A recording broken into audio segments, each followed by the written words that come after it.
Les sujets du jour de la revue fiduciaire. Premier sujet de notre JT.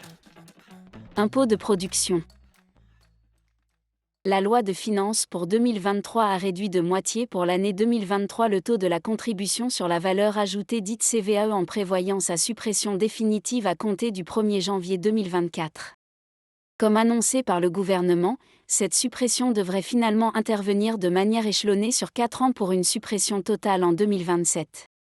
L'article 8 du projet de loi de finances pour 2024 précise les modalités de cette suppression progressive de la CVAE assortie d'un ajustement du taux de plafonnement de la contribution économique territoriale en fonction de la valeur ajoutée produite par l'entreprise.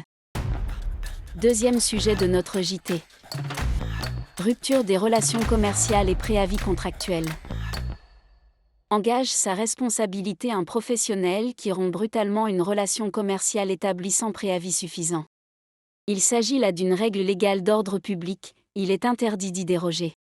Se référant expressément à cette règle, les conditions générales de vente d'une agence de communication prévoient que le client souhaitant mettre fin à la relation commerciale avec l'agence doit respecter un préavis d'au moins 6 mois.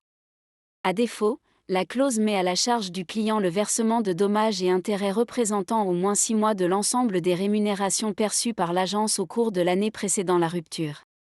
Des clients de l'agence décident, après plusieurs années de collaboration, d'y mettre fin, sans respecter le préavis contractuel. L'agence les assigne alors pour faire appliquer la clause de préavis. Demande rejetée par les juges d'appel qui estiment que le contrat ne pouvait pas aménager librement la règle légale. Mais la Cour de cassation n'est pas du même avis. Pour elle, rien n'empêchait l'agence de prévoir, par contrat, le préavis à respecter en cas de rupture de la relation. En effet, cette stipulation ne dispense par le juge de vérifier que le délai prévu est suffisant, si cela lui est demandé. Ainsi, la clause de préavis stipulée ici pourra s'appliquer si le délai qu'elle fixe est jugé suffisant au regard de la durée de la relation commerciale et des autres circonstances. Troisième sujet de notre JT. Congé paternité déclaré via le compte entreprise. Un salarié peut prendre un congé de paternité et d'accueil de l'enfant dans les 6 mois suivant la naissance de l'enfant, avec une première période de congé de 4 jours prise immédiatement après le congé de naissance. Ce congé peut être pris d'un bloc ou fractionné dans certaines limites. Le site de l'assurance maladie a indiqué que depuis le 27 septembre 2023, lorsqu'un salarié prend un congé de paternité, l'employeur peut en déclarer les différentes périodes via son compte entreprise. Ce nouveau service est réservé aux congés pris après le 27 septembre. Pour utiliser ce nouveau service, l'employeur s'inscrit via le site Net Entreprise.